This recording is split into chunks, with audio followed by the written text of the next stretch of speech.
in just a bit. Well, with the price of oil going up, fracking is starting to take off in Central Louisiana, with major oil companies leasing hundreds of thousands of acres in the past few months. And already oil service companies are starting to make investments. Josh Many joining us live in studio with a look at one project that's already active in the state and another that's coming. Josh. A wastewater injection well is proposed in St. Landry Parish, and to give residents there an idea of what to expect, we traveled to a similar facility in Mansfield, Louisiana, to see the potential impacts here in Acadiana. So basically, this facility is about the same capacity as the one proposed for St. Landry Parish. The main ecological concerns for Wilma Subra: possible toxic air emissions and wastewater seeping into the drinking water. An on-site manager tells us each day this facility receives about 200 of these vacuum trucks carrying oil field wastewater. The odors you're smelling are the residual oil field waste that is present in the produced water and the flowback water. So as each truck pulls in, it's venting these hydrocarbons into the air.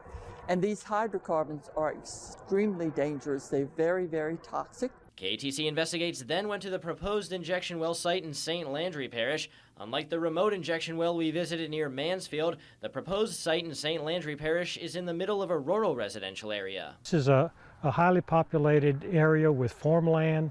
We have rice farmers, crawfish producers, hay producers, cattle farmers that all surround this area where the site is. According to Eagle Oil's permit application, 5 trucks per hour, more than 105 trucks a day, will be using the curving, narrow 2-lane highway to drop off the wastewater. There are families that are thinking about building new homes here that are waiting to see the outcome of this project. The 10-acre site is near properties where families have called home for generations, and they want to make sure they'll still be able to enjoy the same quality of life. Because this property here, I was a little boy. I was raised up in this area. Environmental consultant Wilma Subra, who's providing community members with information, has worked around the world opposing oil and gas industry development. Subra believes the injection well will inevitably leak wastewater into the parish's sole source of drinking water, the Chico Aquifer. The geologists think if you put 2 to 3 layers of protection down this well into the area where it's going to be injected, that protects the groundwater resources. Time and time again, those layers of protection have failed. But oil and gas industry experts say the environmentalist claims are unfounded.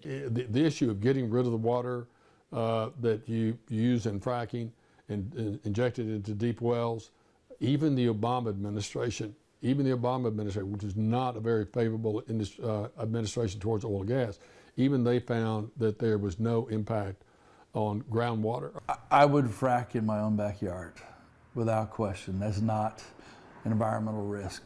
The frack job itself, documented, we've drilled hundreds of thousands of wells now.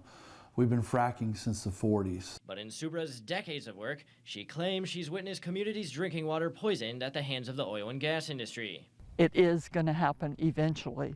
And then if it doesn't happen in this generation but the next, then that generation is going to be looking back at their ancestors and say, why did you allow this to happen? The Louisiana Department of Natural Resources is still reviewing Eagle Oil's application for the injection well. Should it be approved, DNR will then start a public feedback process. In Lafayette, Josh Many, KATC TV3.